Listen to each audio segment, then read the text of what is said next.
Bam, bam, bam. He or she said, cancel this damn show. They hate it. What? Hold on. Wait a minute. Make black hair great again. Hold on. Wait a minute. Now, woo. We're coming. Get our check.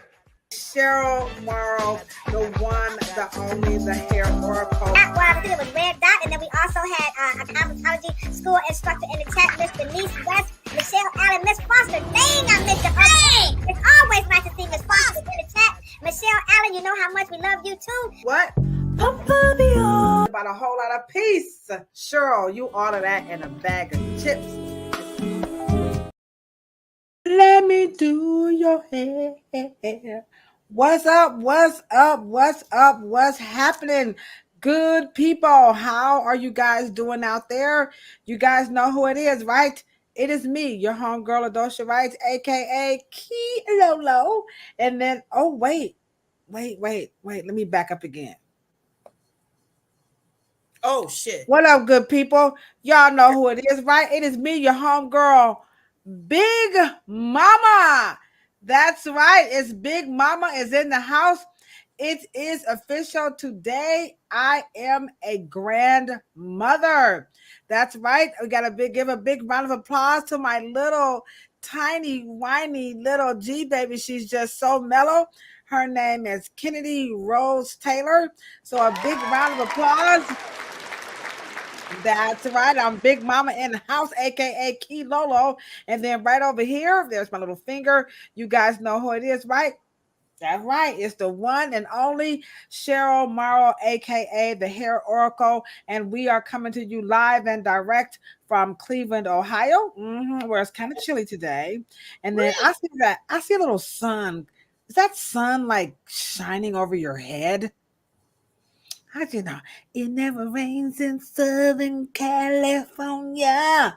All right. So is San Diego Southern California? Yes. Oh, okay. All right. I didn't want to be singing the wrong song. Yes. So it's so sunny there. You know, y'all know I'm from the hood. I don't be knowing left from right, up from down. Me from the hood. I'm not talking about everybody from the hood, so don't come after me. Anywho, we have a wonderful topic tonight. We are officially 120 episodes in. I can't even believe we have reached the over 100 mark. We are going strong. Everybody, welcome into the chat. We are really excited. Whether you are on Facebook Live, you're on LinkedIn Live, you're on YouTube Live, or you're on Instagram Live, we are very excited to have you guys join us. We got a wonderful discussion. What's up? Dang, LinkedIn. Oh, LinkedIn. Y'all just be ready. What's up? Pride Star World. We got Great Charles. We got Instagram or LinkedIn. This is in Instagram. Name in the Bible twice. Woo-wee. What's up, bossed up Keisha? All right. I like that name. Name in the Bible twice. I wonder what name that is. That's okay. So let me know. Okay. We are very excited to have you guys in the chat joining with us on our 120th episode. We're going to be talking about has the natural hair movement become toxic? Last week, we talked about was it relevant?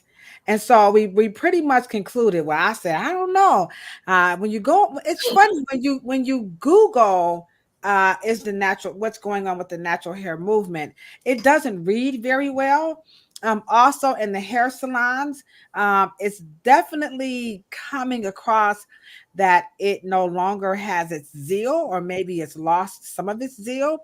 We got Theo. What's up, Theo? Representing San Diego's in the building.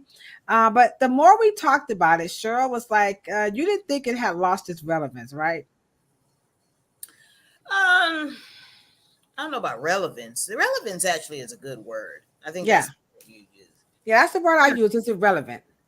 Relevant. I think it's relevant socio-political, but not economically or technologically. I think it's stunting the growth over the whole black hair care industry. Absolutely. Well, all right. What's up, LB? We got LB in the chat. Let me give my homegirl a big round of applause. I'm always nice to see you. You know what I'm saying? Where you at, Booski?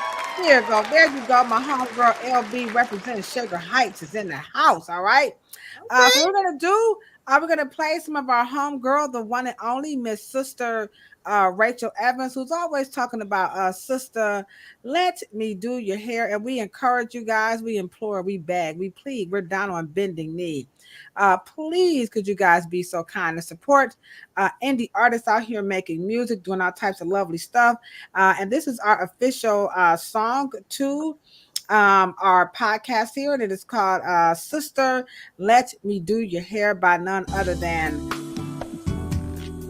Rachel Evans. And she does give us permission to play this song. Now, I just noticed that YouTube, they didn't flag the other one, and then they came back. So we're going to write YouTube and say she gave us permission. I'm going to take the time out this evening.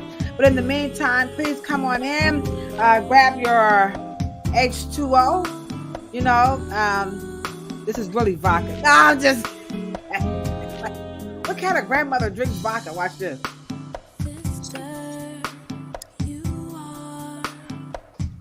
Beautiful.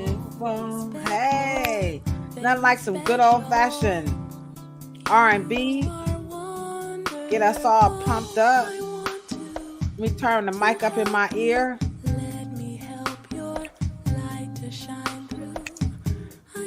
I'd be so very happy if you would let me do your thing. Come on, y'all. Come on in. Come on in.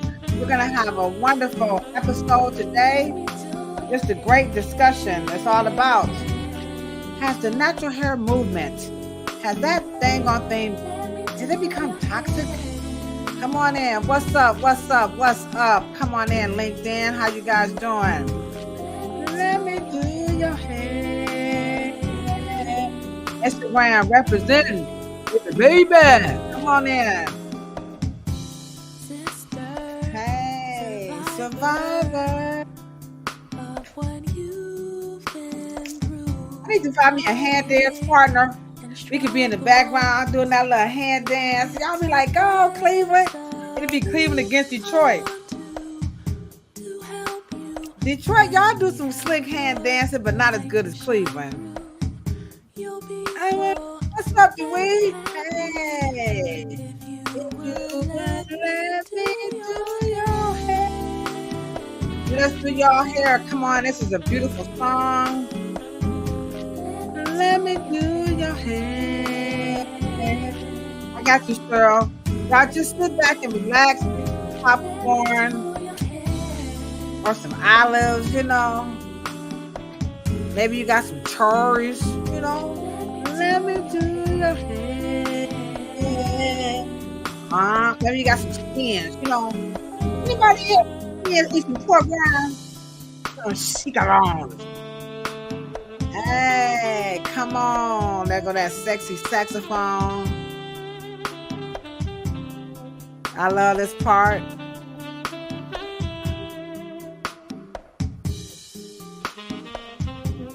Cheryl made a cool graphic for this song. It's just a dope graphic, and it kind of fits it real good. I'm gonna drop it when the beat drops. Hey, she was trying. I don't know what she was channeling. There you go. Here you go. Hey. Ooh, let me do your hair. Hey, that look like Sister Let Me Do Your Hair. Let me do your hair. Yeah, come on in. If you like a little nice jazz, hey, let me do your hair. Hey, my little, hey, don't.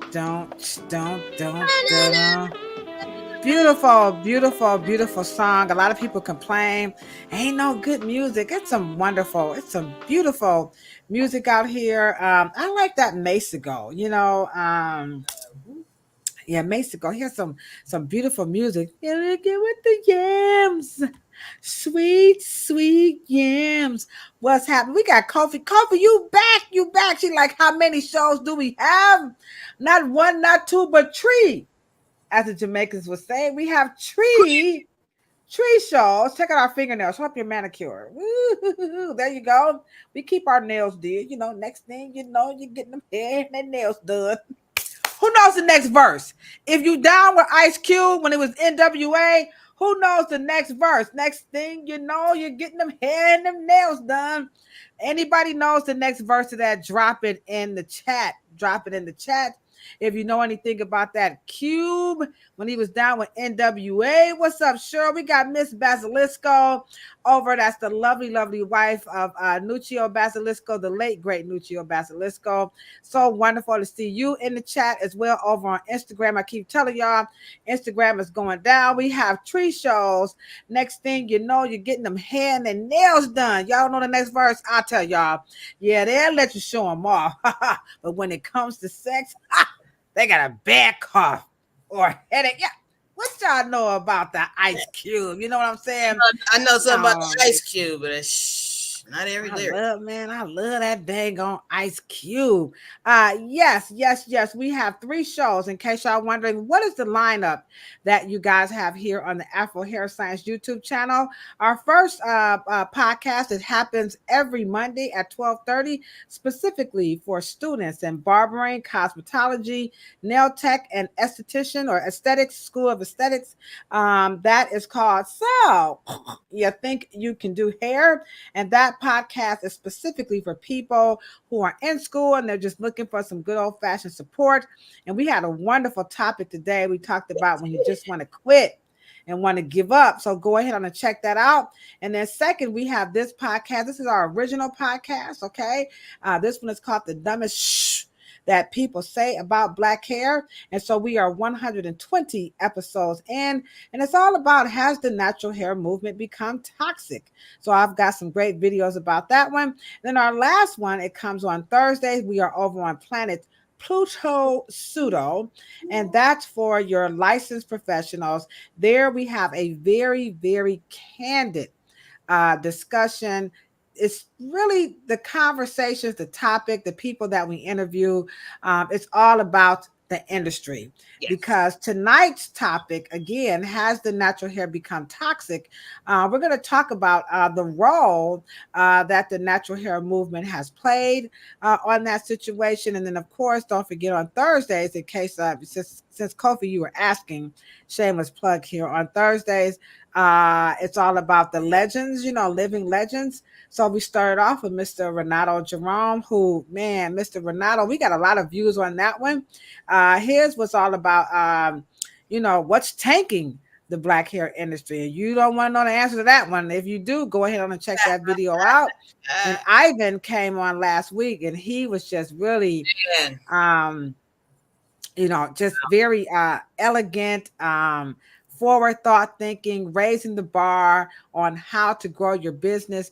There we learned the difference between growing a clientele and growing your business. And I had to openly admit right there on the camera that I thought growing your clientele was growing your business. And Ivan and Cheryl did a wonderful job at helping us licensed professionals understand that growing a clientele is not the same as growing your business. So if you want to know more about that, go check out that live. And then I had a wonderful conversation with Chris Blue.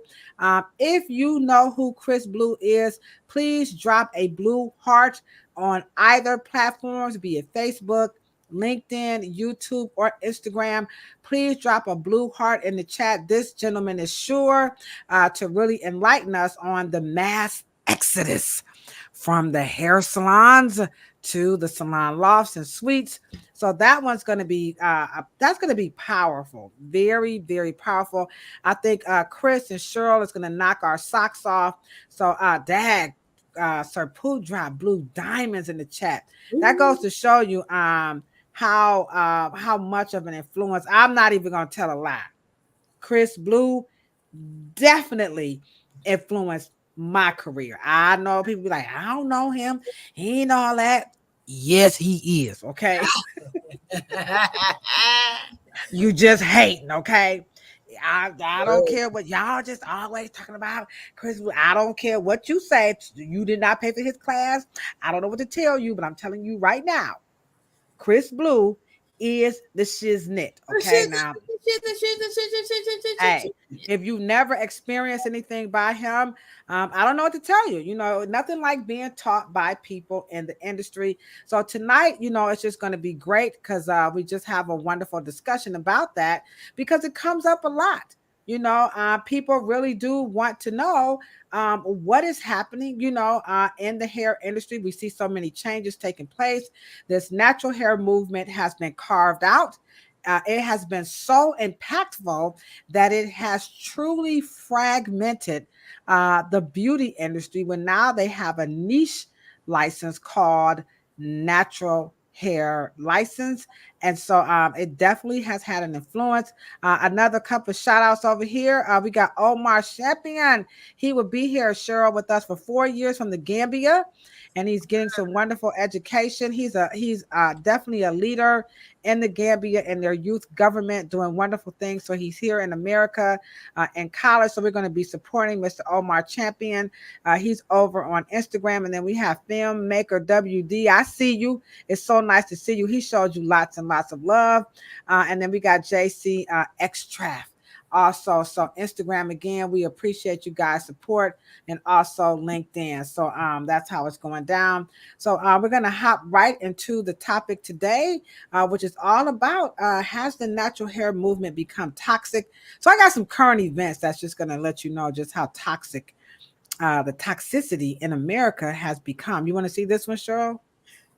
Cheryl gonna be like, where do you find this shit at? Where do you find it? Now remember, this is the dumbest that people say about black hair. Now this one ain't necessarily about black hair, but watch this, Cheryl. Y'all get ready. Governor Ron DeSantis, I had to throw that on there. Ron DeSantis backed a law barring Chinese from owning land in Florida. Galvanizes Asian Americans. What?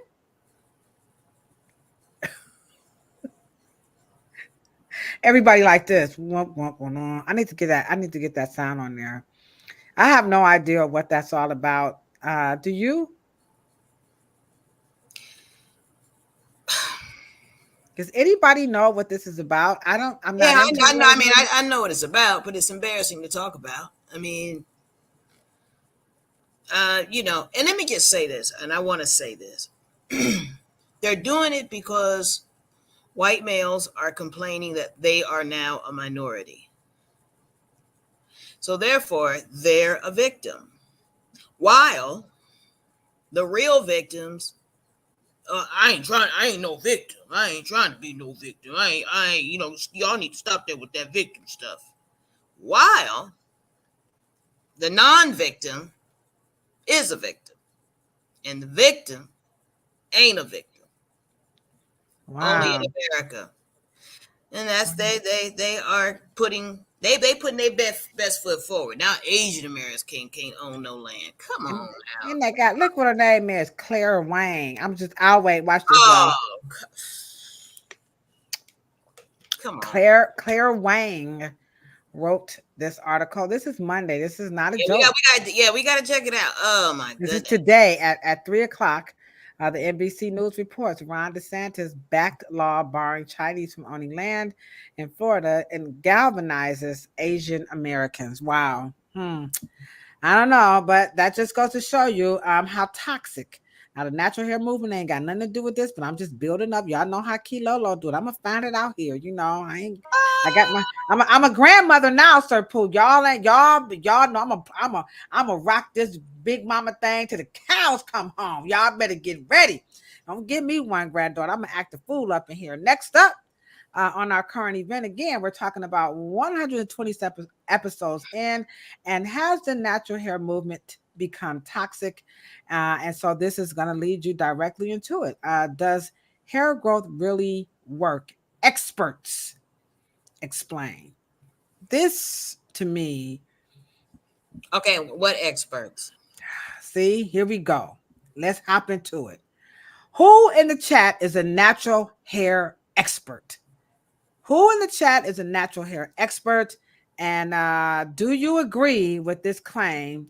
I heard that filmmaker WD Dean said, I don't know. The ACLU will not like what Ron DeSantis is doing, but Dean, we're going to watch out, filmmaker WD, and see exactly what's going to happen. Let me see if I can follow that story, okay?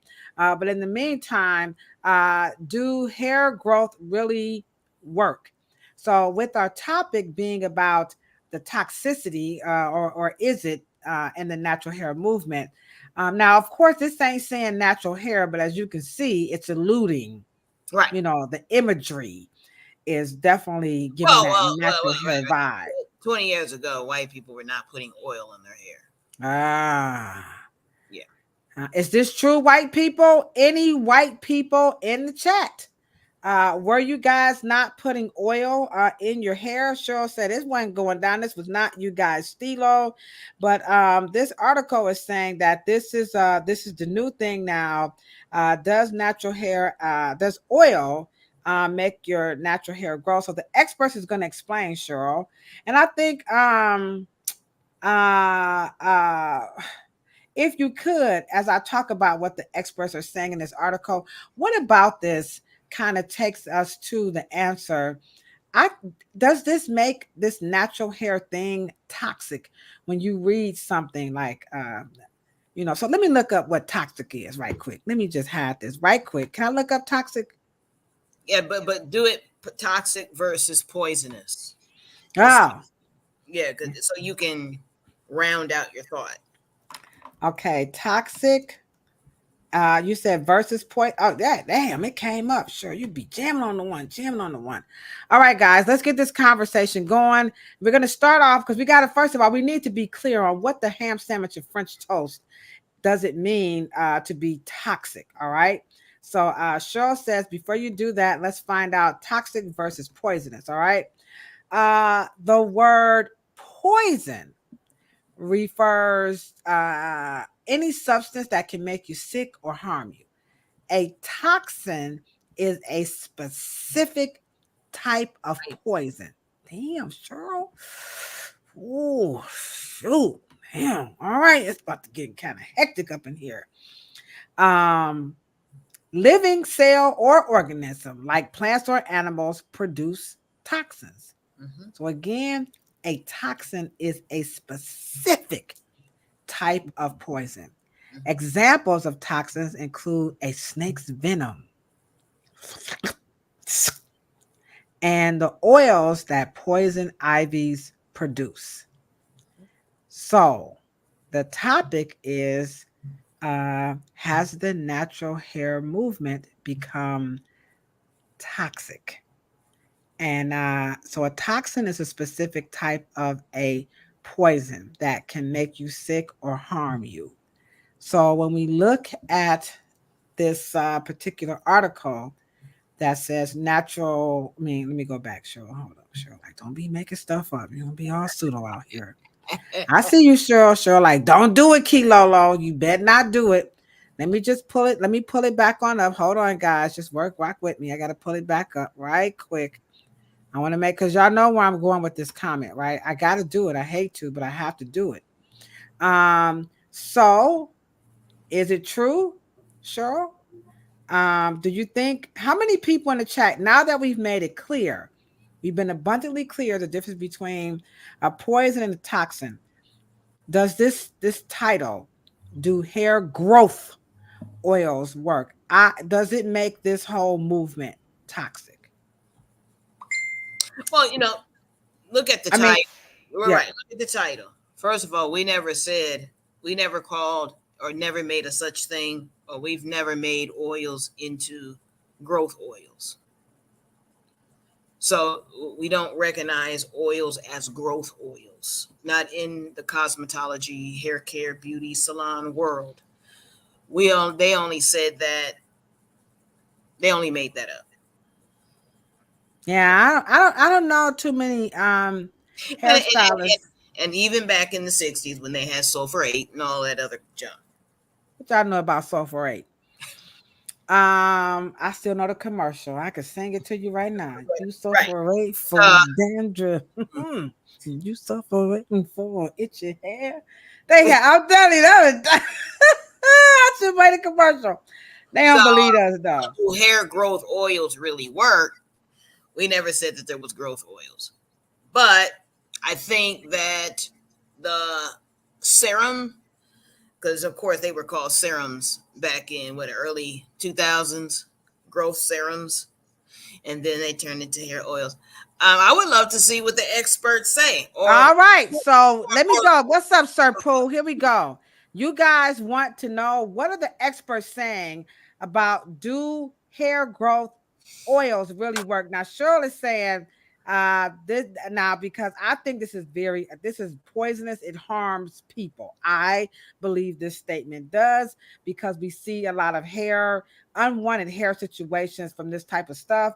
So here's what I said: what to look for in hair growth oils. All right, and this is in quotations.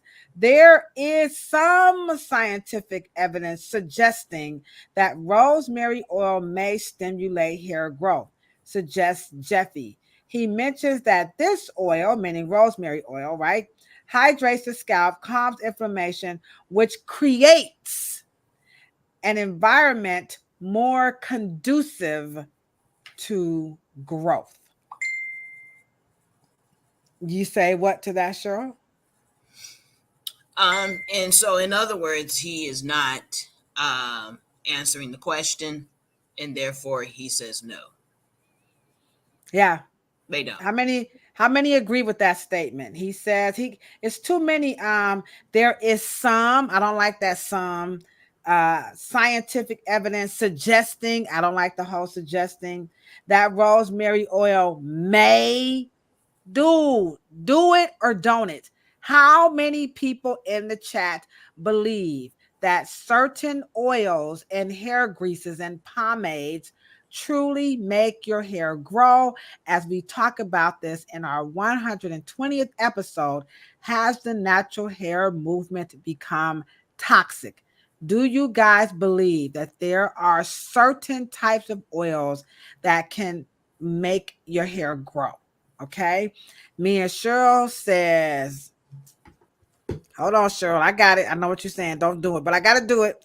I have to do it. I have to do it. This is what Cheryl and I have to say about that claim. What you talking about, Will? All right. And I think this type of stuff, Cheryl, is hard for people to talk about, you know? Yeah, I really do. I think this one is kind of challenging. I'm waiting for some answers in the chat. How many people really do? I believe that there are certain types of hair oils and hair greases. They good. They can help promote growth. They can make your hair grow. You can have a bald spot and you put this little grease on here or this little pomade or you put the little drops and it's going to make your hair grow. All right. So let's see. What's up, Shiny Mac? How you doing? So nice to see you. So nice to see you. Sure, he had us over on the show, over on the Nerve DJs. It's so nice to see you in the chat. So let's see how many people believe. Okay, Dewey says she believes that. And I used to too. I ain't gonna tell no lie. I keep telling y'all, look through some of my videos. I was kind of pseudo on it too. And so Dewey is saying, I do believe sometimes they do and sometimes they don't.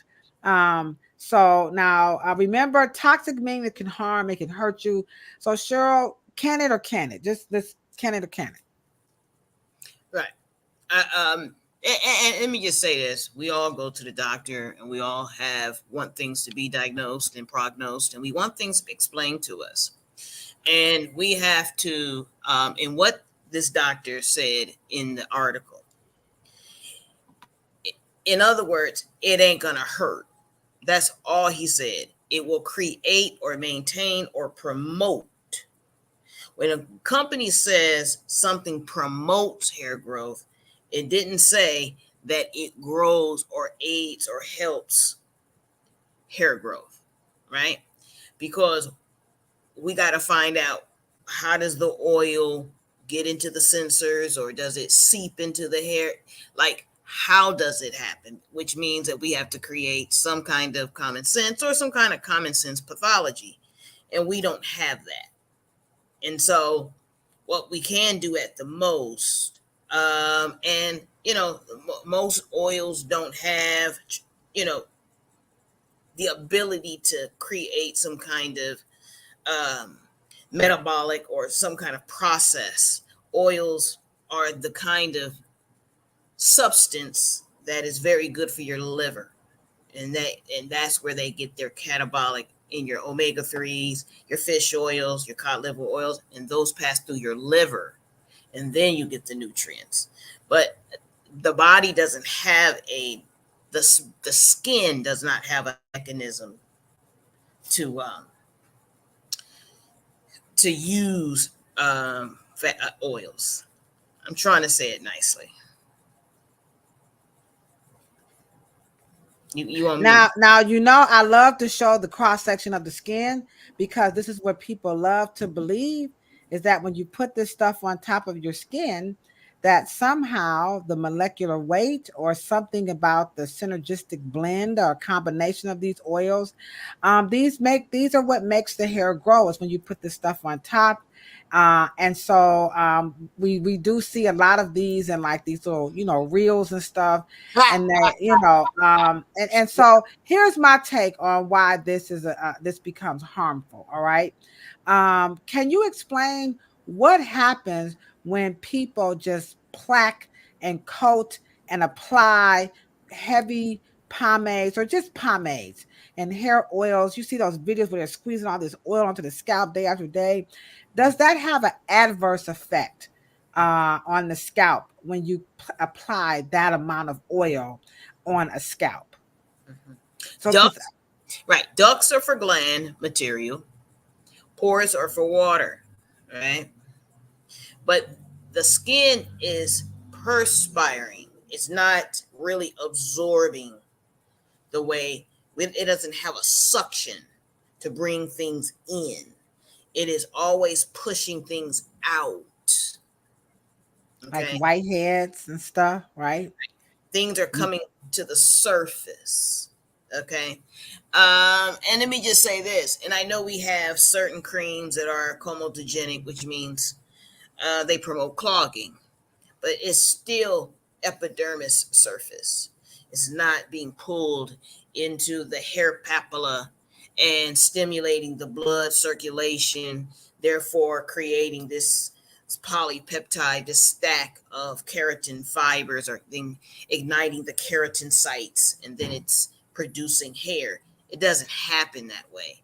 That is, so when you squeeze all this oil on your scalp, does that have an adverse effect, or are you just going to end up with a dirty, oily scalp? I mean, well, the oil does not perspire. It doesn't evaporate like at the rate of water does. So it's anti-environmental. It doesn't react to water. Doesn't react to the elements. So nothing's going to happen to your hair if you squeeze all that oil on. I mean, your scalp. You're just going to want to wash it out. Yeah. Okay. Yeah. Because it doesn't work with the environment. Oil doesn't work with the environment. It's in the crust of the earth. Once it comes out, it becomes what we call toxic. Right. Right. But most fruit that you get oils from, by distilling it and distilling it and distilling it and distilling it, at the point, when you get the oil matter from it, it is to be mixed with other elements so you can get some of the nutrients from that ointment, or what they call topical or tincture. Right. But these are not tinctures, guys. Okay. These are just oils. Yeah. And I think what makes that whole, the whole comment about that article, what makes it toxic to me is that people will do this stuff. And it does become harmful because it's removing them away from their hair care. They're believing that somehow when you put this stuff on top of your hair, something magical is happening. And when it's not happening, or in their mind, they believe something is happening, they're very defensive and, you know, very emotional about what they believe this type of tomfoolery that's being promoted is going to do for their hair. And so to me, I think those type of articles, they're very, you know, they're very hyperbole, you know, full of hyperbole. You know, so that's just me. That's just me. So, you know, I got some videos to help get this conversation going. Now, if you have a comment to make about what do you think in this natural hair movement that makes it toxic, please share your thoughts with us because these are just opinions, which are like cell phones, right? Everybody got one. So this is a discussion that we're having, and we want you guys to chime in on the discussion. So here is my first video about again, we're questioning has the natural hair movement become toxic? So here's a young lady again in this natural hair realm about ethnicity and hair. You ready, Cheryl? Eyes ready. All right, here we go. Black people's hair is different from African hair. That's the best way I'm gonna say it. Y'all got mad when I said it last time, and I seen a man saying it on TikTok, and y'all was cheering him up, but y'all got mad when I said it. What you talking about, Will? Toxic. Toxic. Let me pull it up again. Y'all think we joking here tonight? We's not joking. I'm talking just plain old sheer, pure, and unadulterated. You cannot get more toxic. In case y'all forget, well, what did she say? What did she say that made that toxic? Okay, when you say something like African Americans' hair is not like Africans' hair, and Africans' hair is different from African Americans. The word poison refers to any substance that can make you sick or harm you. A toxic is a specific type of a poison.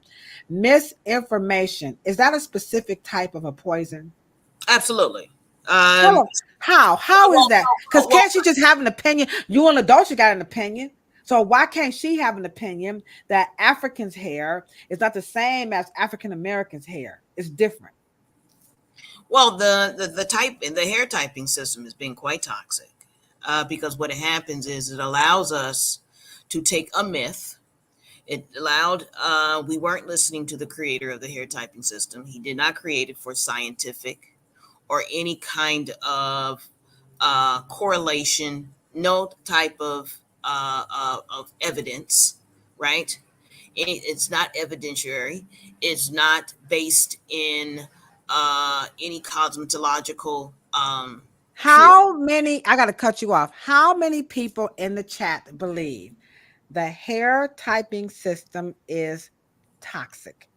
And remember, toxin is a specific type of a poison. Trying to classify and type hair, I find that very, very poisonous. If you agree with this, drop it in the chat. And Cheryl is explaining to you why that could never be. It could never be, but they believe it. So how is this hair typing harming people and an industry, in your opinion? Right. In my opinion. And then once we have misinformation, it directs and fortifies our dialogue. And so we start talking to each other in these falsehoods and in these myths. And then what we do is that we find, because you can find anything that if you think you're looking for something, you'll find everything you're looking for to solidify and quantify what you're saying as to be true, even though it's not scientific. And so we created words like shrinkage and co-washing and hair typing and 4C, 1B, even though we have not quantified and well thought out the logistics of the number one, what does that mean? And what does the B mean? Then what we create other falsehoods and talk about if your hair sinks to the bottom. So we have all of these conclusions and things that we've put together and thought processes that belong to this movement. And then we create conversation. And all right, so here's a conversation. Instagram has an entire conversation going on, and so they're saying, like, for example, what Cheryl is saying. Now, here you have this hair typing system, which Cheryl and I agree. Now, we ask for you guys' opinion. Do you believe or do you think that typing hair is poisonous, is toxic to the hair industry, period? Because it spews and different crazy thought processes and misinformation comes out. It's birthed from that, okay, or vice versa. So filmmaker WD says, they even say, he says, I'm sorry, they say massaging the head may help circulate the blood and help the hair grow. So rubbing the oil is going to make your hair grow. LOL. And then he says, exactly. Oprah's hair guy did that for a sales promotion, and the lie can live a long time, shaking his head. So it appears he finds the hair typing system toxic, but you see another creative thought that's coming out, and maybe this preceded the hair typing system, that massaging circulates blood to make your hair grow. These things are not helping, right, Cheryl? No. Yeah. And then when we begin to problem solve, we have problems with communication. We don't really know how to put our words together. We don't have the verbiage, or we don't really have the language yet to probably bring us to the same page of making something make sense. Okay. And therein lies the problem. All right. So that was the clip. Now there's a part 2 to her clip. All right. And so this is where, to me, you really, really, really see the toxin, the poison, like the venom is really starting to really permeate and move throughout the veins of the industry. And this is part 2, and I call this a license to lie. Here's part 2 to her statement. Let me play the first one, and I'm going to direct to the second one. All right, Cheryl? Mm-hmm. Okay, here we go. First, part 1. Black people's hair is different from African hair. That's the best way I'm going to say it. Y'all got mad when I said it last time, and I seen a man saying it on TikTok, and y'all was cheering him up, but y'all got mad when I said it. All right. Black people's hair is different from Africans' hair. Very toxic. Part 2. I said this several days ago. People were throwing me under the bus. Meanwhile, I'm a licensed hairstylist. I've been doing hair since I was 12. I've been putting my hands in a lot of people's hair. And for people to get upset with me when I said it is weird, especially for a person that has touched all types of cultures and ethnicities and races of hair. And when I said it, people got mad at me. But it's okay. Our hair as African Americans doesn't feel anything like African hair. No matter the culture, wherever you're from in Africa, y'all's hair has way more integrity and strength, and it's way more durable. What you talking about, Will? What is she talking about? I mean, she's trying really hard to say something. And why are we not helping her? I mean, why are we not helping it? Or is there a way that we can have they drank the Kool-Aid? Instagram, LinkedIn, YouTube, Facebook. And I know that's a bad. I take that back. I shouldn't say have they drank the Kool-Aid. But because that's disrespectful too. You know, like, don't you shouldn't. Now I shouldn't. But I'm concerned because it's so toxic. So she's saying a whole lot that Black people's hair is not like Africans' hair. She's trying to tell us. She's a licensed cosmetologist. She was 12 years old. She's been touching people's hair from various cultures and ethnicities, and you cannot tell her that people of African descent in America, their hair is nothing like the integrity of an African's head of hair. What's going on with that? Well, Africa is so big in terms of land mass. But you have to consider that southern region, the textures are different. The western regions are different, central, and North Africa, those textures are different. Are they better? Because she's also saying the integrity. Did you catch some of that? Right. And you got the Somalian, Eritrean, Ethiopian, Eastern Africans, their hair is different. And so it's almost, but of course she is making a distinction against Black people who have been in this country and have been racial mixing. And I think she's making a kind of a distinction between very fortifying. She used that word in terms of stronger and more resilient. What she's saying, it is coarser. And the one in Black people in North America, in the Western part of the world, their hair tends to be a little more softer, pliable, and a But lot. now let's break that apart, coarser, Mhm. because if you take a densely, and we're talking about density, that cubic inch of tightly coiled Afro hair, Mhm. and when you touch it, it feels like a Brillo pad. It feels rough.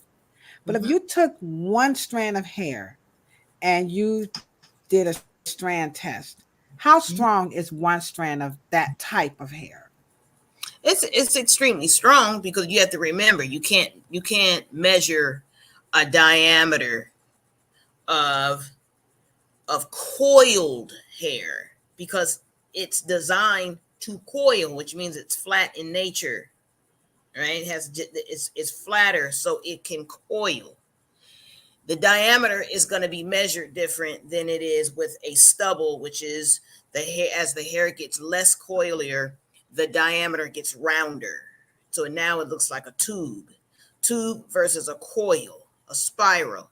So the point is they don't have the same diameter, and you can't really define it the same way because one hair has a nature to do something dominant than one hair that is just a round cylinder that is recessive. And so most people, when they cut it across, yeah, you do have this circle. But when you cut coiled hair, it has an S. It's cut and sliced different. And so you can't measure it the same. And because I know that, I won't ignorantly say one applies to the other and everything applies to the one that is straight. Mm-hmm. And so just because she's judging a feeling, she may not be able to substantiate that differential just in her talk.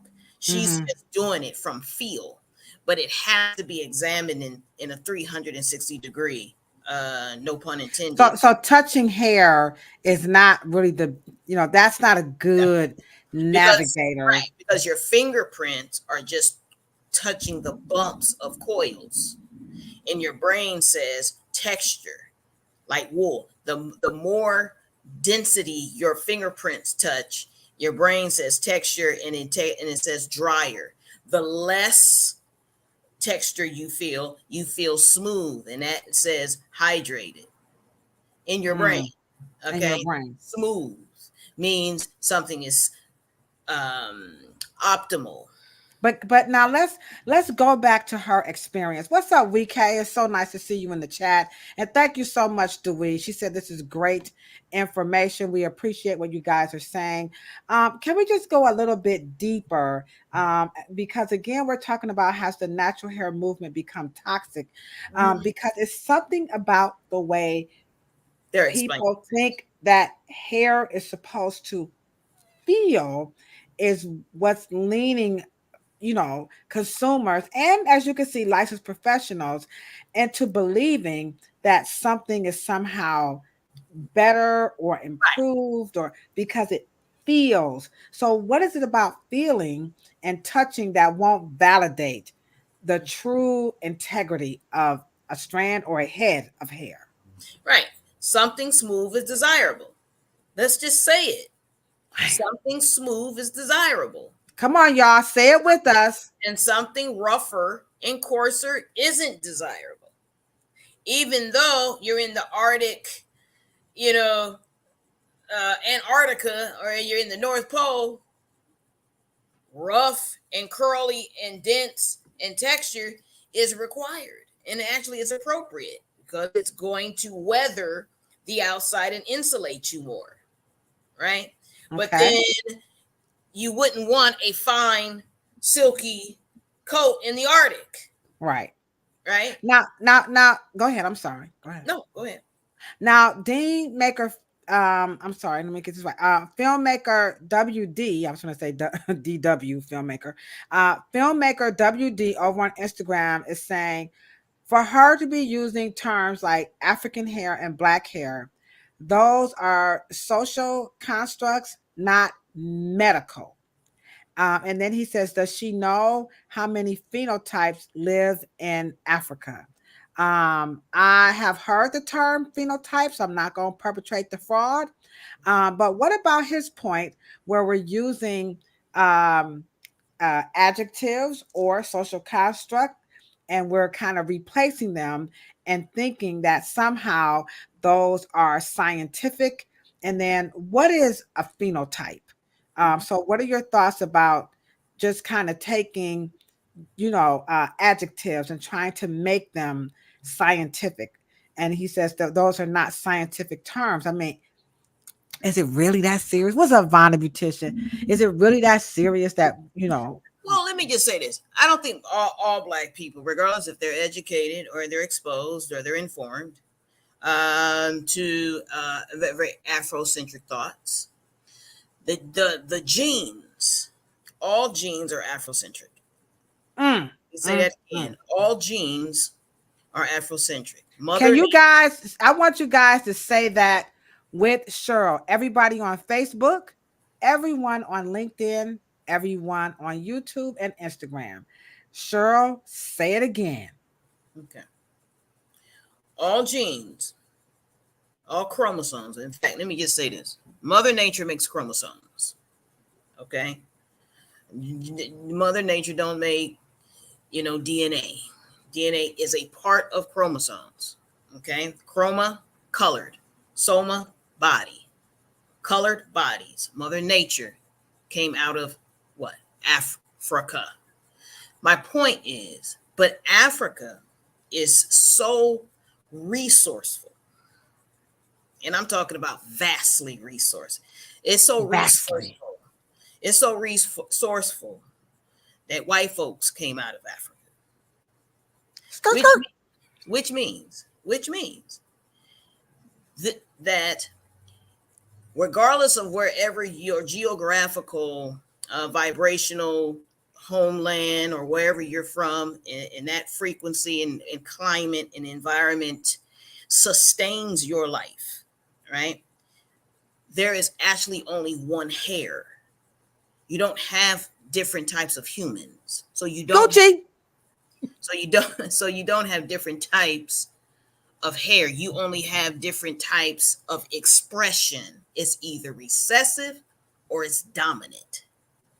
Okay? And because of that particular certain areas, and Africa is big. So when you have Eritreans or you have Somalians or you have Ethiopians who have straight hair, they're not less African than you who got tight, nappy hair. Stop that. Oh, you gotta. Now, would that be phenotype? Is that what? Is appearance. It's features. It's what you can see. It's features. So I could be light skinned, but my lips can be thicker than yours. You get a distribution enough to sustain your hereditary, your inheritance.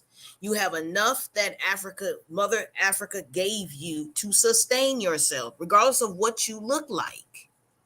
So you have enough dominant alleles and recessive alleles, but you have been given something equally.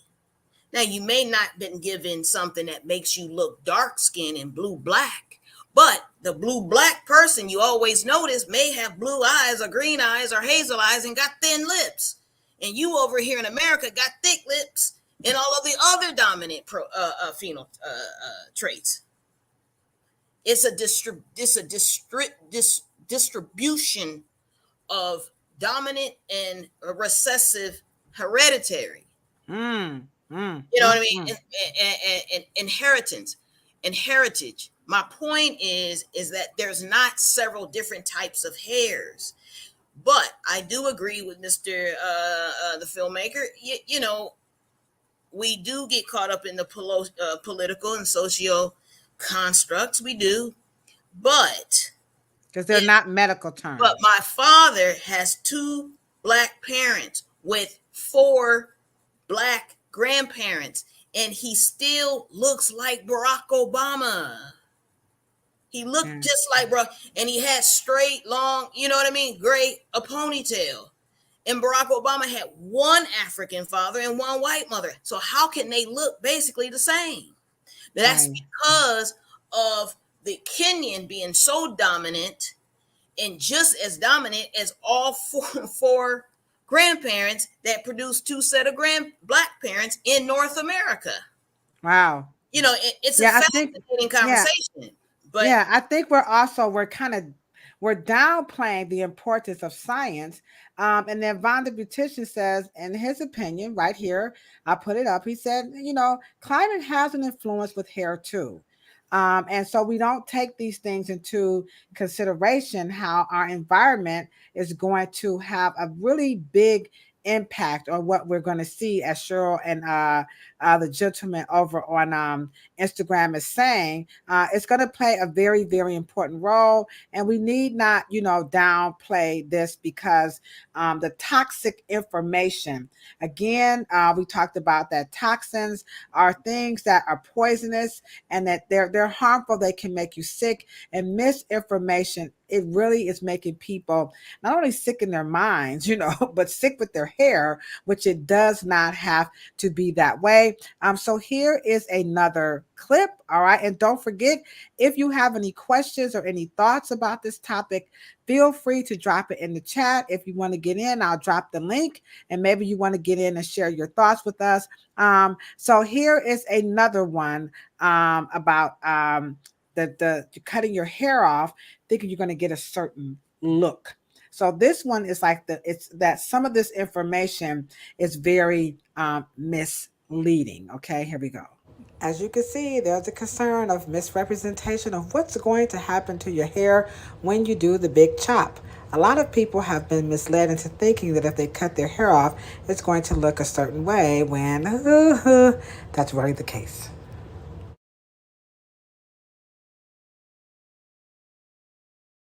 All right. So that young lady was saying she did the big chop thinking that she was going to get, they believe that the lower you cut the hair, you're going to get. Now we just learned that the soft hair is preference. Okay. It's not one is better. It's more preferred. And so she thought that if she cut her texture, her hair low, that she would get that texture. And instead she ended up, with the Afro. So again, this one, like I said, I'm calling that it's misleading. So it's some of the information that we're hearing from the natural hair community, like cutting off your hair if your ends are heat damaged, that somehow this is going to make your head of hair better. These are things, to me, in my opinion, I think those claims are very misleading. And what do you say about that one? There has not been as much toxic language to the African psyche, in my opinion, within more than the last 25 years. I have never seen a natural hair movement with so much anti-black conversation. What? Hold on. I'm trying to wait a minute. I gotta drop the bomb on that one. You said natural hair movement with anti-black conversations. What the hell was you? Hold on. Wait a minute, Cheryl. I gotta do this. I'm sorry, y'all, because I ain't never heard nothing. Now that one right there got me saying this. What you talking about, Will?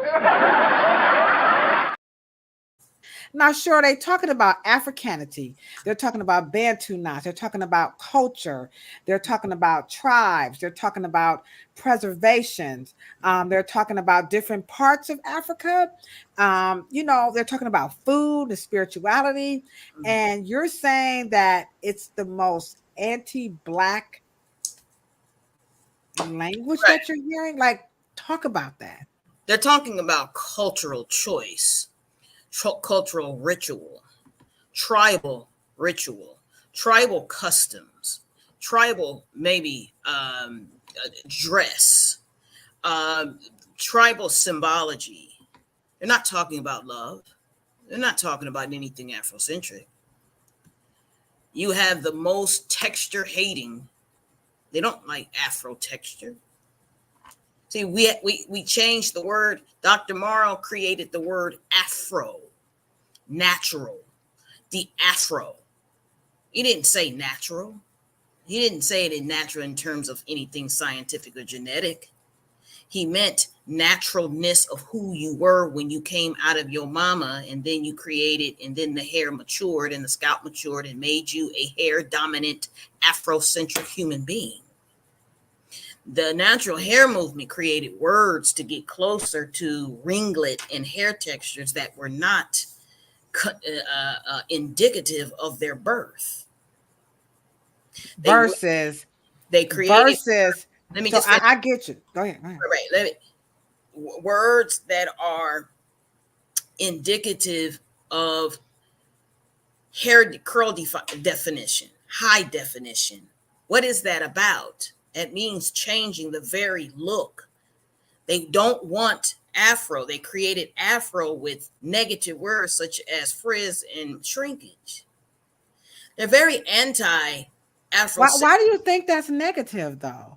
Isn't that what the hair does? Well, it's not that it's negative. It's when the filmmaker, just like whatever his hashtag is, but it does something toxic to the psyche because it makes the 4C 4 when the 4C hair is number 1. It's the oldest hair on the planet because if that hair didn't exist, all of our other textures could not. Recessive comes out of dominance, not dominance comes out of recessive. Straight hair types, slicker, larger curls, wavy, all of those things that create, those are downgraded variations of a mother texture that is highly coiled, that comes from the central Great Lakes region of Central Africa. Those very dominant hair types, which are highly coiled, highly electrical, highly, really dominant. But don't you think that they are trying to show the complexity and the uniqueness of what that fiber can do when you put water and creams and and aloe vera gels and marshmallow root and guar? Because remember, they're going very natural. And right. Eggs and mayonnaise and salad dressing and everything else that takes it from, because you have to remember, their grandfather or their mother, their generation left the hair as it grew out. But you will have news hosts and personality and content creators tell you that, wait a minute, you can't hair discriminate. This is the way it's coming out of my head. No, it's not. 4C wanting to be 3 or 2 or 1 is not the way that shit grew out of your head. Oh, come on now, Cheryl. Now, wait a minute. Now, hold on. Let me just drop the bomb on that one right quick. Okay. I'm going to drop the bomb right quick. Give it a second. It's going to drop. But Cheryl, please. Aren't they showing what I'm trying? The natural hair people, when they tell you to take a bottle of water and you spray it on the hair and you add your custard or your cream, and they're going to show you what that fabric can do. Do you think that's where they're going? But somehow they don't do that. No, I don't. I've tried, y'all. I think you guys got to wrap it around something, and then y'all got to twist it up, and it's called a twist out, and then it's this, and then you got to braid it, and then you got to do this. But little do you understand the very fact that it is coiled, the very fact that it is what y'all call 4C, what y'all dumb, crazy cells, is the reason why it can turn into any pattern it wants to when you want it to. It is the very thing that you're not wanting that creates every other subsequent pattern to allow you to do anything to it at any given time, is the very thing that allows you to do that. Because if your hair was really slick and all you do is just put some spit on it and then, slit on the side and shit and all that, you couldn't do nothing else with it but that. I believe you get it. I think you get a big, come on, y'all. Give Cheryl a big round of applause for that.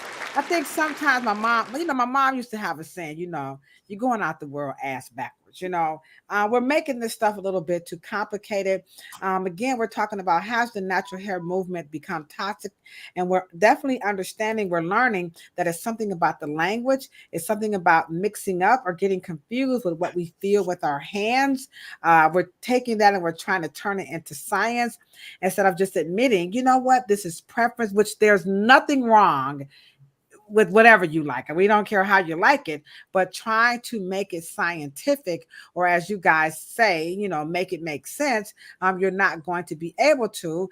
We do have filmmaker WD is in the chat over on Instagram, and it's giving some wonderful feedback on how some of this stuff is really getting a whole heck of a lot, out of control. But we do have a solution coming to Cleveland. We did change the date, so we're going to show you a little clip of how we can help you change the narrative about the natural hair movement becoming toxic. If you believe some of this stuff, then this right here it's gonna help you out. What's happening, licensed hair professionals and hair care experts? It's me, your homegirl Ladosha Wright, inviting you to participate in the Afro Hair Science Summit this fall, Saturday, October. All right, so I stopped it right there because we changed the dates, but the Afro Hair Science Summit is happening this fall here in Cleveland, Ohio. And this is why Afro Hair Science really is important, which we did have that on a few episodes back. We questioned, is Afro Hair Science relevant? And so as we think about this topic here, has the natural hair movement become toxic? On our last point, because we know you guys are gearing up to watch some of the DNC, what is that? The conference? Is that what it's called? The DNC? Democratic National Convention. I'm sorry. So some of you guys are gearing up for the DNC convention. I know I am. I got my little Kamala bracelet on. We're not saying everybody on this platform is for Kamala. We're just saying our little opinions about that here. But here's another clip. And this is what we see. I see it in the salon for real. I did a young man. He came in. He was apologizing for his texture, apologizing that I had to comb it. Thought I was going to charge him extra to comb his hair. So here is another, clip questioning, has the natural hair movement become toxic? Because we're seeing people with a certain texture of hair and a certain condition has to pay more, or again, they're led to believe it's bad. So, is this the one? Hold on, let me see. Is this the one here? As you can see, there's a concern. Things I never do and probably will never ever do as somebody who prioritizes hair growth and length retention. I will probably never go to a salon or allow anybody else outside of my sister to touch my hair. I grew up with African aunties using my scalp as battleground for World War III, and I have heard so many news and horror stories of people losing their hair overnight because the hairstylist was not gentle. Me, I'm just scared. I'm not saying that salons are bad and horrible. If you find one that works for you, congratulations. I will never stop using oils and butter. I actually tried to follow the trend of the no oils and butters. My hair told me that I was looking for its trouble. Oils and butters are literally the best way to keep your hair moisturized. What you talking about, Will? So she's like, the hair salons is the last place to come to help you with your hair because you got all of this. Again, they're not helping. She's got a trend that she tried to follow. I don't think that came out of the hair salon, though. Not to put, maybe it did. I don't know. Don't put oil in your hair, paying more, just, so she's got a lot of isms when it comes to hair salons not being the place to actually help you with your hair. What do you say about that? What do you guys say? Is the salon the place to go to help you with your natural hair? Yes or no? First of all, I want y'all to understand that the hair salon started doing, just like the barbershop, natural hair. That's where it started, in the salon. If little do you, most people know, and I think most people do know, that salon does not necessarily have to do chemical treatments. That's not what we do. We've done everything. They started, You got your hair braided in the salon. You got your hair cut in a salon. You got your hair pressed in a salon. You got your Got your hair in ponytails in the hair salon. You got your hair, twisted in the salon. I think now in 2024, as we go into 2025, I think that now we can have that conversation that we were not adversaries and we were not culturally adversarial. We were not culturally on a different point. I think that the 2Y2K natural movement was coming from someplace else, wanting to make natural hair do something that it didn't do. And so we've come up with our own glossary. We've come out with toxins, and we were detoxing scalps, and we were detoxing with locks, detox your locks. We were doing all kind of stuff, and detox your hair, and really professionals to the point where not just professional in either locks or whatever the case may be. Because one of the things that I hope that we can say that beauty culture is Afrocentric culture. And Afrocentric culture has always borrowed from European culture, Arabic cultures, Latin America. We've all shared. We just need to take this to the next level. And we need to get smart about who we are as Afrocentric people, African descending people, and African descending people still in the continent, African descending people in South America, African people in North America, in Europe, and Asia. We need to get it together. And I think that the continental Black folks, I do believe that we have a different covenant. I think we have a different destiny. I think we do have more of a responsibility. To do what? To be able to get this scientific education, regurgitate it, reform it, reorganize it, put it in logistics, put it in education containers, be able to restructure our industry to where it goes out into the global market, right? In the national market, domestic and global markets, and then recreate it to where it can be profitable, but it must be precise. It must be accurate. It must be scientific, and it must be common sense, and it must be professional. Yeah, and the toxicity of some of the videos. Again, I don't know any of the people in the videos. It was just to help generate discussion, but we have definitely walked away that when you have misinformation, or maybe you kind of skew it a little bit, and you add more than you probably shouldn't be adding, it does become a toxic.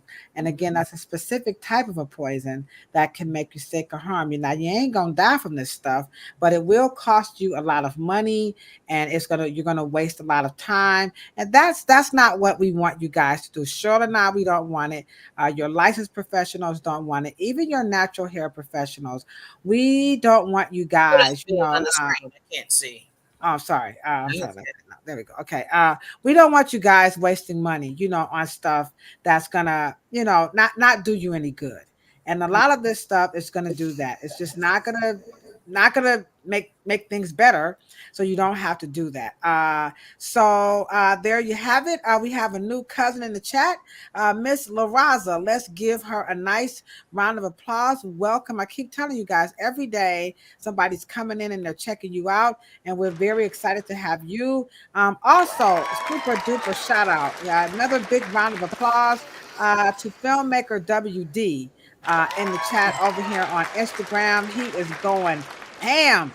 Cheryl, I got to read this statement here before we hop off of here. He says, this again is filmmaker WD over here on Instagram. Please go and follow him. There's a lot of people on Instagram. Shout outs to everybody. But Cheryl, he says, African descendants of slaves, ADOS, still don't want to share reparations with other African people. So asking them to share information on hair care, very powerful statement. We're struggling. We're struggling with that sharing. We want to own this black hair thing like no other. And I agree. I mean, it's a lot of Well, let me say this. Okay, let's say film WD. Let's say we put it all together, right? Right? Let's say we put it all together and we've decided on a set of truths. And in order to make that concept work that you're talking about, I have to have your undying loyalty. And see, it was not the inappropriate actions of Africans. It was the inappropriate actions of African Americans, descendants of slaves. It was Yeah. us. And so my point to you is that at the end of the day, the black hair care is a multi-trillion-dollar sleeping giant. And I'm going to need your undying loyalty, because at the end of the day, the Y2K black folks that look like me and as descendants of slaves gave, for the first time, the greatest wealth transfer in the history of Black America, when they gave the retail business to white conglomerates such as Rite Aid, CVS, Whole Foods, Target, and Walmart, Ulta, and Sephora. Okay, so it is not of African descent that you need to worry about. You need to worry about us, because we us's is the ones who gave away multi billions of dollars of wealth and power. Okay, He in the chat like, so yep. so let me just say this. Let's do it again. And I'm going to need your loyalty, and I'm going to need you to write that in blood, because at the end of the day, we ain't going to get another a chance at this, right? Right. Then once we do this, we go to our brothers and sisters, because at the end of the day, baby, it's going to be 1.3 billion of them and only 46 million of us. Let's not be dumb and stupid. Let's make that money. Let's get it. Okay. So he's in the chat saying, you know what? They ain't sharing. Cheryl said, well, I don't know, Mr. Filmmaker WD. They just shared so much that they didn't actually gave it away. So I'll repeat, because you guys can't see what he wrote on Instagram. He wrote, African descendants of slaves, ADOS, still don't want to share reparations with other African people. So asking them to share information on hair care, And then Cheryl replied, she doesn't know that African American descendants of slaves have shared so much of their hair information, they With us. gave it all away. Now, she said we don't need to do that. And that is how the natural hair movement, in my opinion, has become toxic, because at one point it truly did belong to us. That truly was something that created jobs. The list goes on and on, but we gave it away. And so that is a consequence of what happens when you give it away. But if you want to make a difference in the beauty industry, Cheryl talked about that. We could do this in education. Tomorrow here in Cleveland, Ohio, we have a politician here in the state, and his name is Sherrod Brown, and he's going to have a roundtable discussion with professionals in the industry. Now, here is your chance to show up and show the hell out. Okay. Now, we always talking about, I ain't a politician. That's why I ain't voting. They ain't did nothing for me. Reaping all the damn benefits. Don't get me started on this. Okay. Here is your chance to show up and give this man your 2 cents. Cheryl told us earlier, before it was even, everybody talk about Project 2025. Cheryl been done. I know, I'm sorry, y'all, but she been done, told y'all how Project 25 has been behind the scenes, kicking the beauty and barber industries. But Cheryl, can you break that down one more again? Because we have new people who probably haven't heard you talk about how has Project 2025 hurt the barber and beauty industry, and why you should show up and give your 2 cents to this young man, Sherrod Brown here, who wants to talk about this. Not this, but to the industry. Go ahead, Cheryl. Okay. Let me just say this. It is very important for us to know that Project 25 is just an accumulation. It's an idea, just like America. America was an idea, but it is those who formed those ideas, which was the Heritage Foundation. And the Heritage Foundation gets their information from the National Institute of Health. And they also are connected with other political think tanks. The key here is that the relaxer misinformation, the relaxer scare, and all those things, and then all the legislation push for deregulation of education, exposing us to possible curriculum inclusion of textured hair care, but they're shortening the hours, and now they're going to say, well, we don't really have enough time to teach. All of this is being fueled by people who have an investment in the Heritage Foundation, as they, what we call, Heritage Foundation has articles called Policing Cosmetology or Cosmetology Cops. And they are regulating, to me, in my opinion, a legacy industry that has infused wealth, influence, property, and power for Black Americans as ascendants of slaves. And so since ascendants of slaves built the multi-billion-dollar domestic and global juggernaut and to enrich ourselves, we have to be more vigilant and protect its assets, protect its history, protect the culture, and to make sure that we protect its future profits as they aggregate it back into our neighborhoods and our communities and into our pockets as entrepreneurs and intrapreneurs. That's my point. And that is how voting and making sure that you become a constituent and you let this man know that I'm watching you and this is what I think about this and this is what we need to get on. And that is how you behold him as a constituent to what he says and promises you. And if he doesn't, you vote his ass out. It's just that simple. We're not telling you who or why you should vote and who you should vote for. We're giving you guys another perspective to see and understand exactly what is happening right underneath your nose, because you're not being involved. And as Cheryl said, you're not being responsible with your own civic responsibility. It's not enough for us to sit on these platforms. I'm watching you guys on these platforms, shooting down these politicians with no damn solutions. How dare you? Mm-hmm. How dare you get on these platforms and spew and hate on any? I don't care if it's number 45, number 46. It don't make me any difference. You have no business talking about these politicians with not one iota of a solution. And here's this man, Cheryl Brown. He's a senator here in the state of Ohio. He says it's a professional roundtable. This is for licensed professionals, including, your boutique permit holders in Ohio. He said he wants to hear from you. Now we need our own agenda. Okay, come on. Stop sitting around talking about what you don't like and who you don't like and why you don't vote and you can't stand to vote when you got a politician right here saying, bring your phone up and say it to my face. Tell me what your problem is in your industry. We already said, here is Miss LaRaza. She's telling right here. I don't know if you live in Ohio, but she says, I agree. She lives here. Oh, she lives here. Okay.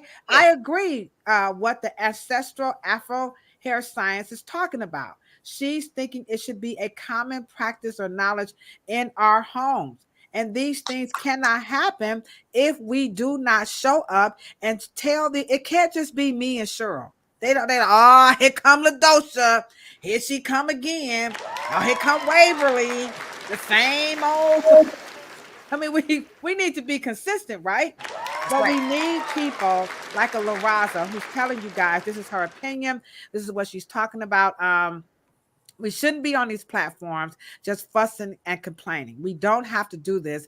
Get out, get into it, get involved. I know you heard that from Public Enemy, but I'm going to say it again. That's James Brown. Yeah, I'm sorry. Oh, I'm sorry. Okay, I heard. Okay, she corrected me on that. Get into it. Get on up. Get on up. Get on it. Get into it. Get into it. Oh, yeah, that's James Brown in Bobby. I didn't know that. I thought that was Public Enemy. Jesus Christ. Don't you throw an egg at me. Don't throw an egg at me. I see y'all.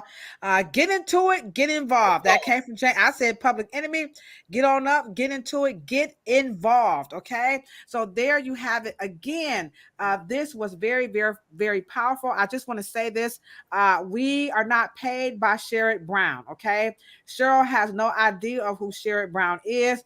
I don't know the man from a can of paint. I'm here to tell you, if I looked up to it today, I don't know him, but I do want to give But you're gonna him. be up in the house. I'm gonna be there, and I got some products for his hair. I'm gonna give to him. I see him on TV. I'm like, Cheryl, they ain't helping you with your hair. So I am going to bring him some products for his hair, but we don't know him, guys. We do not know him.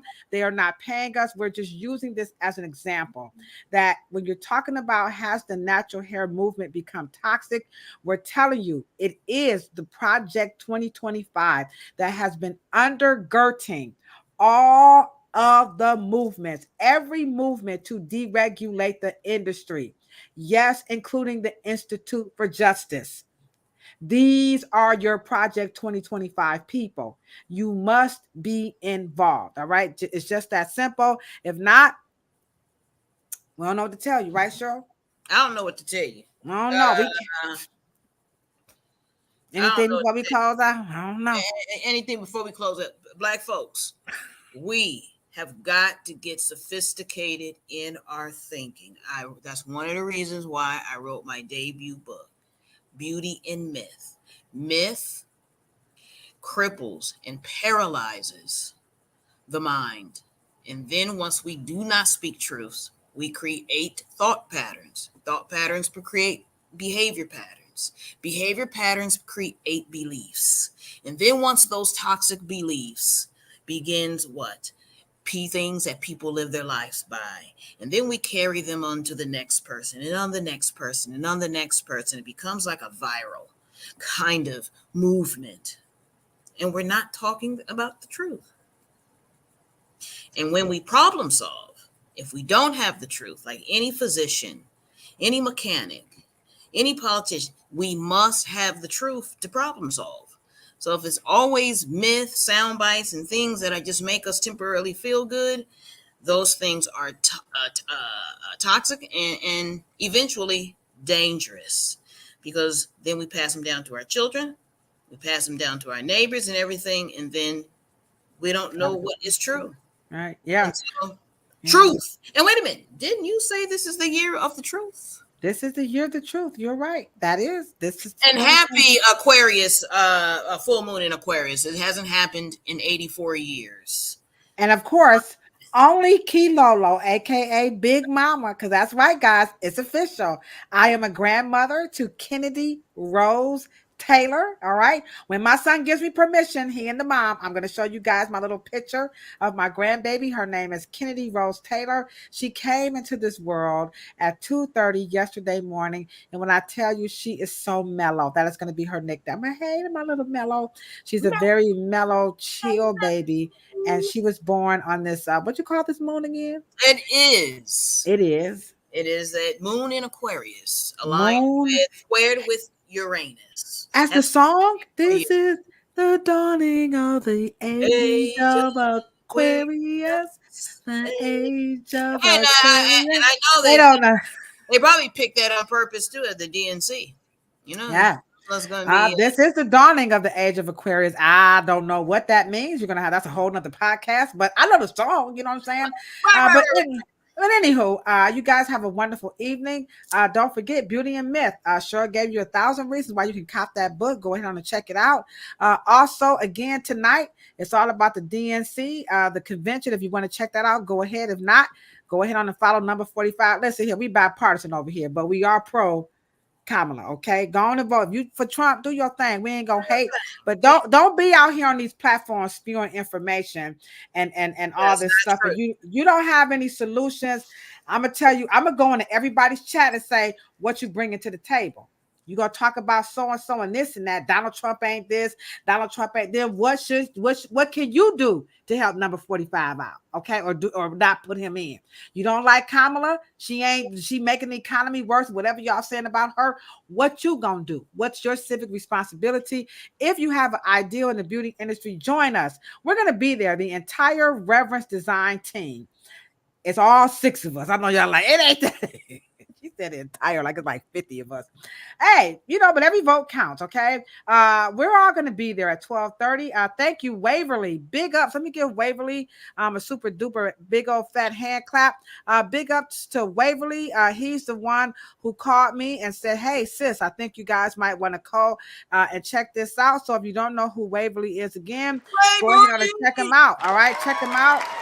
He's on every social media platform. He's a barber, a barbershop owner. He's the educator. He's the bomb.com. So it's going to be at Stella Mars Auditorium. That's in Cleveland, Ohio, 1320 Washington Avenue. That's near the old South High. You from South High, I don't have to tell you. So we're going to be there tomorrow. So do your part, show up.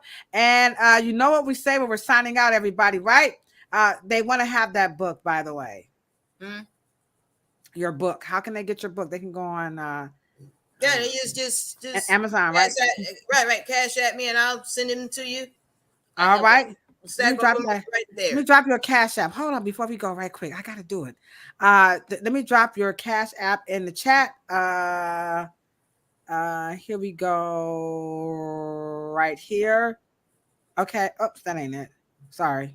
Delete that. All right, Cheryl. And Miss Luana, you owe me a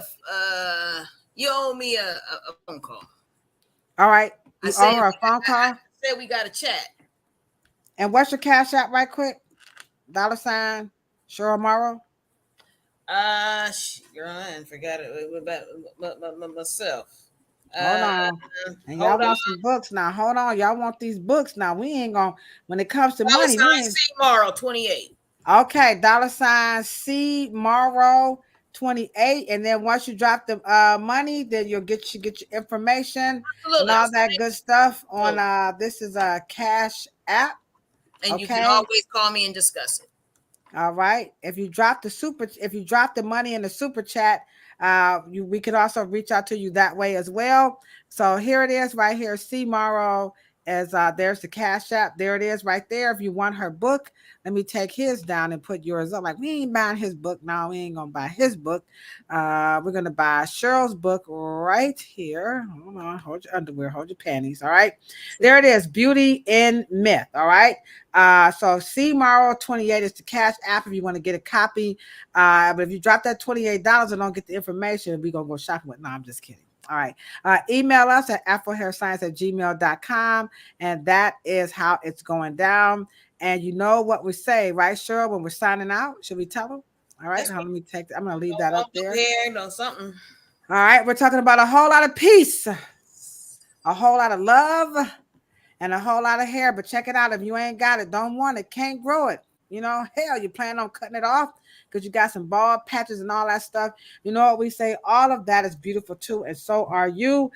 Please join us here on Thursday. We're going to have the one and only, the legendary Chris Blue, and he's going to be talking about the mass exodus from hair salons and barbershops to salon suites and salon lofts. This ought to be very good. Please like, share, and subscribe to the channel. Oh, and by the way, show them what they need to do to help change the narrative. Right quick. That's right. Right quick. Come on. Press that. Pump me on. Pump me on.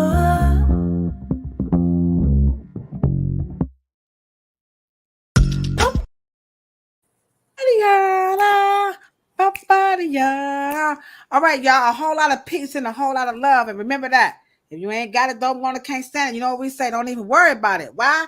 Because all of that is beautiful too, and so are you. See you tomorrow at Stella Mars. Give Cheryl Brown your 2 cents opinion about what's happening in the barber and beauty industry, because we want to know, has the natural hair movement become toxic? What ye say? Have a good night. Cheryl, you ready for the chit chat tonight? I'm ready.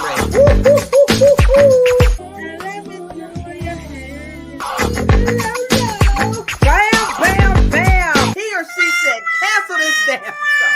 They hate it. What? Hold on. Wait a minute. Make black hair great again. Hold on. Wait a minute. Now, We're coming, get our check. Cheryl Morrow, the one, the hair oracle. That was, I think it was Red Dot, and then we also had a cosmetology school instructor in the chat, Miss Denise West, Michelle Allen, Miss Foster. Dang, I missed your birthday. It's always nice to see Miss Foster in the chat. Michelle Allen, you know how much we love you too. What? About a whole lot of peace. Cheryl, you order that in a bag of chips.